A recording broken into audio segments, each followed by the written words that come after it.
DZRH, member, kapisanan ng mga broadcaster ng Pilipinas.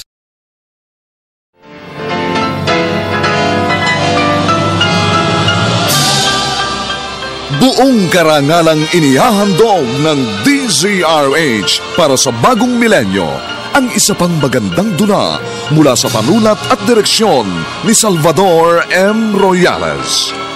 May pangako ang bukas. Kahit kailan hindi ako nawala ng galang sa nakatatanda. Pilit ako nagpapakabait. Pero binabalaan ko kayo. Baka hindi nyo alam ang pwedeng gawin ng isang mabait na tao kapag nasagad ang kanyang pasensya. Pwedeng maging demonyo kahit ang isang santo. May pangako ang bukas. Kasaysayan ng mga kaluluwang lupaypay na ang pusong hapong-hapo sa tindi ng malabis na pagdurusa. Subalit sa kabila ng lahat, huwag kalilimutang paglipas ng isang dapit hapon ay sisikat ang araw na magsisilbing tanglaw sa sinumang tinakasan na ng kawalang pag-asa. Dahil sa likod ng mga hinagpis ay may naghihintay na ligaya.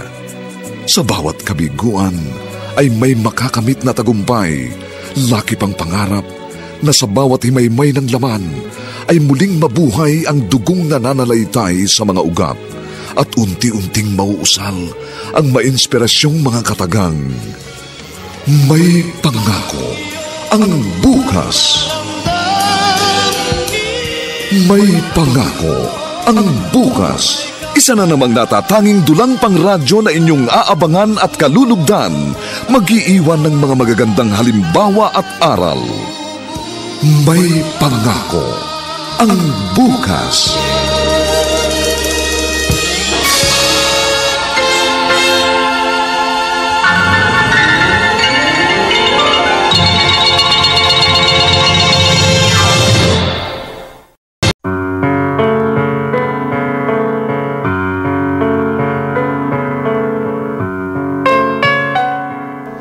Magandang umagang muli sa inyong lahat, mga giliw naming tagapakinig. Narito na po ang ikalawang kabanata ng ating tampok na kasaysayan sa linggong ito, pinamagatang Pwedeng maging demonyo kahit ang isang santo. Dito pa rin sa ating natatanging dunang May Pangako ang bukas.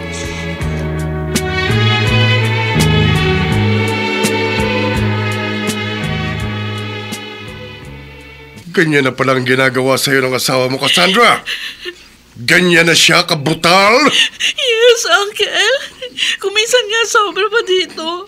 Oscar, kaya nga nagsumbong na rin ako sa'yo nung nakaraang buwan, di ba? Kasi nga gusto kong kausapin mo ang gagong lalaking yon. Pulis ka at opisyal pa. Jack, makikinig yun sa'yo. Talagang kakausapin ko siya, ate. At huwag na huwag siyang sasagot ng pabalang sa'kin. May kalalagyan siya. Uncle, huwag niya na po siya kausapin. Kami na lang munang bahalang mag-usap. Sinasaktan ka na niya, Cassandra. Abay, hindi gawain niya ng matinong lalaki. Uncle, kami na lang munang magsusolve ng problema namin. Maliit ka pa ng maulila sa ama. Parang anak lang turing ko sa'yo. At ayokong may nananakit sa'yo. Ayokong may nagpapayak sa'yo. Hayaan niyo po. Kapag hindi pa siya nagbago, kapag sinaktan pa niya uli ako, makikipaghiwalay na lang ako sa kanya. Pero kung maghiwalay kami, gusto ko na sa akin yung anak namin. Abay, syempre. Ikaw ang ina. Ay, dapat talaga nasa iyong apo ko. Kaso mang problema, masyadong makaama si Mika. At ang alam ko po, pag ang bata 7 taong gulang pa lang, siya yung pinamimili ng korte kung kanino niya gusto sumama. At sa tingin mo, ang daddy niya ang pipiliin ng inyong anak? Ako po, Uncle. At yun ang ayoko mangyari. Gusto ko na sa akin ng anak ko si Mika.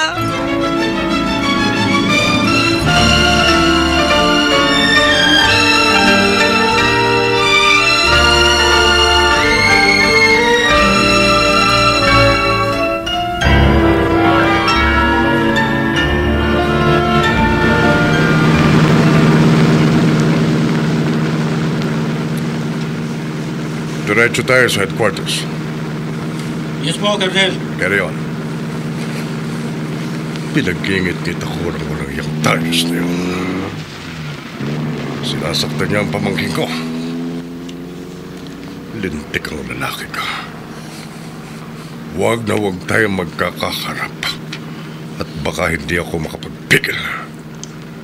Baka nga mabaril kita. At palalabasin kong tinangka mo kong agawan ng baril.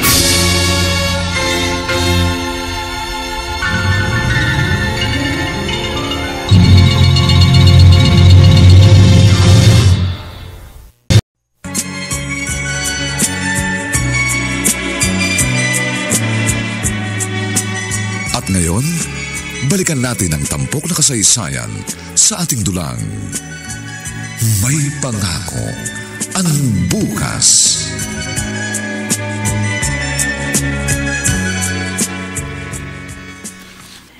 Naku, naubusan na pala ako ng Smart dishwashing gel. Mabuti na lang may tinda nito sa sari-sari store dito sa aming subdivision. Hindi kasi ako kontento pag sabon ang gagamitin sa paghuhugas ng mga plato at kubyertos. Pakiramdam ko hindi malinis. Nasanay na kasi ako sa Smart dishwashing gel. Ay, teka. Si Cassandra ito Mukhang may lakad. Nakabihis at nakakolorete pa. Hi, Cassandra! Ay, Chalagring, kayo pala. Saan kayo galing? Dyan lang sa tindahan sa malapit sa gate nitong subdivision. Bumili ako ng Smart dishwashing liquid. Ikaw, saan ba ang punta mo? Parang posturang-postura ka. Dyan lang magkikita lang kami ng best friend ko nung college. Saan kayo magkikita? Sa mall. Ang alam ko wala dito sa Maynila si Darius, hindi ba? Ipinadala siya ng kanilang kumpanya sa General Santos. Alam niyo pala? Oo, alam ko. Malapit sa akin ang pamangking kong yun. Nung gabing bago siya nagbiyahe, papuntang Jensa, nagpunta siya sa bahay. Ganun ba? Mm-mm. Alam niyo, nagdududa ako sa pamangkin niyo na yun, Chalagring. Ha? Bakit? Anong dapat mong ipagduda kay Darius? Kasi pakiramdam ko, hindi puro trabaho yung pakay niya doon sa Jensen Ano? May kutob ako. Kasama niya doon yung kabit niya.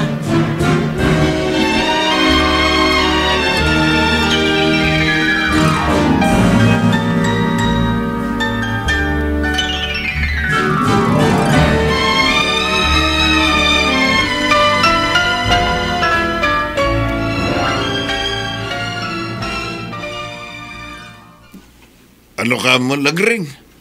May ibang babae si Darius? Yun ang pagkakaintindi ko, Kuya Atoy. Sinabi sa'yo ng manugang ko na may kabit ang anak ko? Yun nga ang sabi niya Kasi ang kutob daw niya, may kasamang babae si Darius nang lumipad papuntang Jensan. Ay, makikita sa akin ng lalaking yan. Ay, naku. Dapat pagsabihan ko yan. Pero Kuya Atoy huwag mong sabihin kay Darius na ako nagsumbong sa'yo. Huwag ka mag-alala.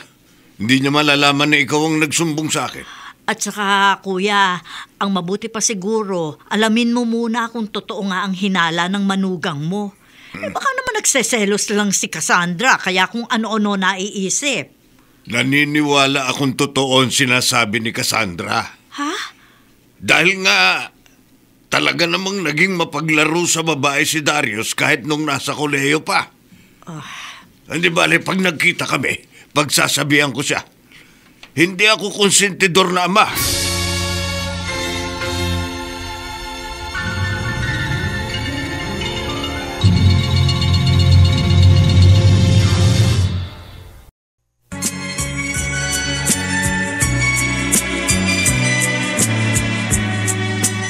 At ngayon, balikan natin ang tampok na kasaysayan sa ating dulang.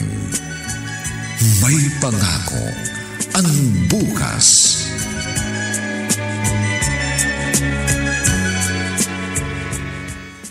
Mika, halika na. Kakain na tayo. Opo, Mami. Wait lang po. Sasagutin ko lang po ang telepono. Baka po si Daddy yung tumatawag. Hello? Hello po? Daddy? Kayo po ba yan? Daddy mo bang tumatawag? Uy, ayaw po magsalita eh. Hello po ako ng hello. Ayaw niyang sumagot. Hello! Baba mo na yan. Prank caller lang yan eh. Pag ganyan na ayaw magsalita yung tumatawag, gusto lang mang-inis ng mga yan. O, halika na. Kakain na tayo. Baba mo na yung telepono. Opo, Mami. Dali! Pagkatapos natin kumain, gagawa na tayo ng assignment mo. Simulan natin ng maaga dahil ayaw ko mapuyat.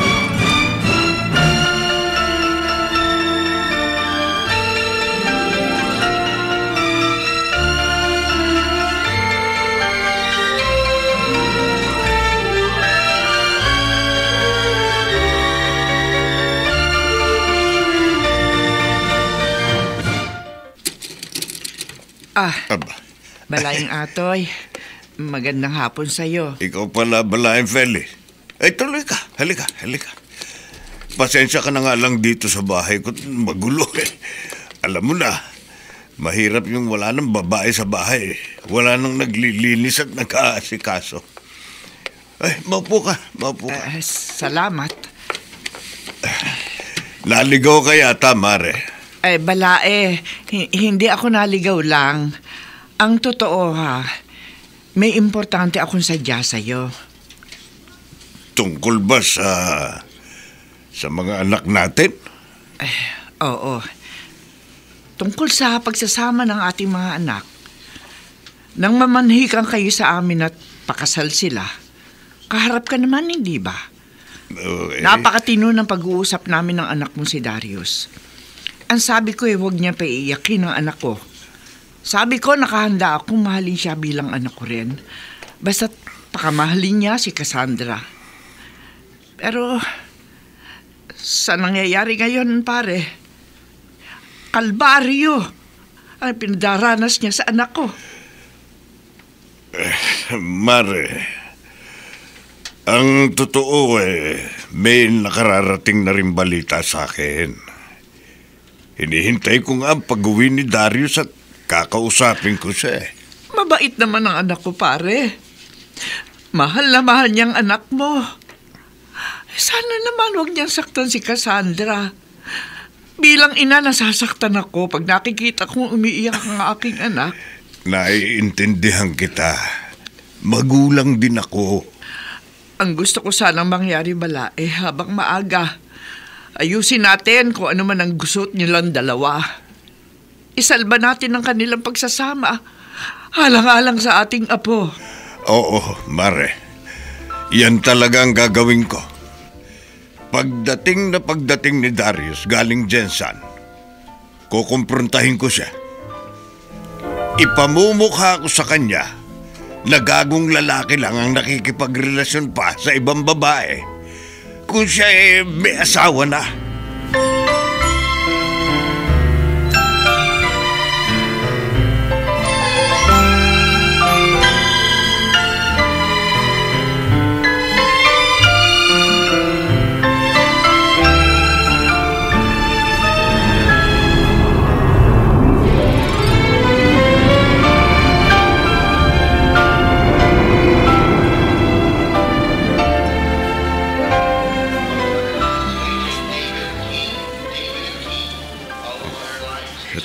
Sa Maynila.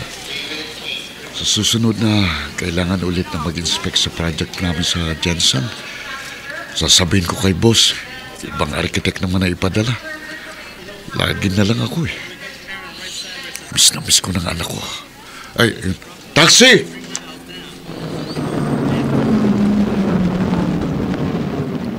Sir, saan po tayo? Tandalsora.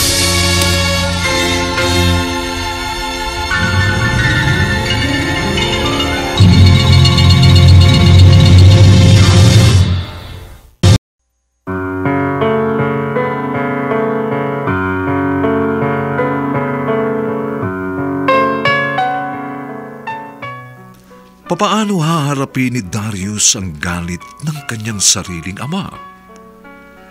Mga kaibigan, inaanyayahan po namin kayong bisitahin ang FB page ng May Pangako ang Bukas.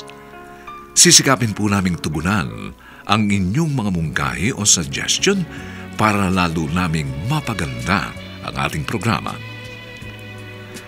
Ang mga nagsiganap ay sina Kent Villamor, Bobby Cruz, Lionel Benjamin, Rosana Villegas, Vilma Borromeo Estillore, Susan Robles, Olive Madridejos, at si Phil Cruz bilang Darius. Dinapatan ng tunog ni Jerry Butia. Sa musika ni Buboy Sanong, superbisyong teknikal ni Eric Lucero. Ang ating kasaysayan ay mula sa panulat ni Alex Areta at sa direksyon ni Ben Mercado. Ito po ang inyong kaibigan June Martin Legaspi, nag-aanyayang huwag po ninyong kaliligtaang sundan at pakinggan ang mga susunod pang papainit na kabanata ng kasaysayang ito. Pwedeng maging demonyo kahit ang isang santo. Dito pa rin sa ating natatanging dunang may pangako ang bukas.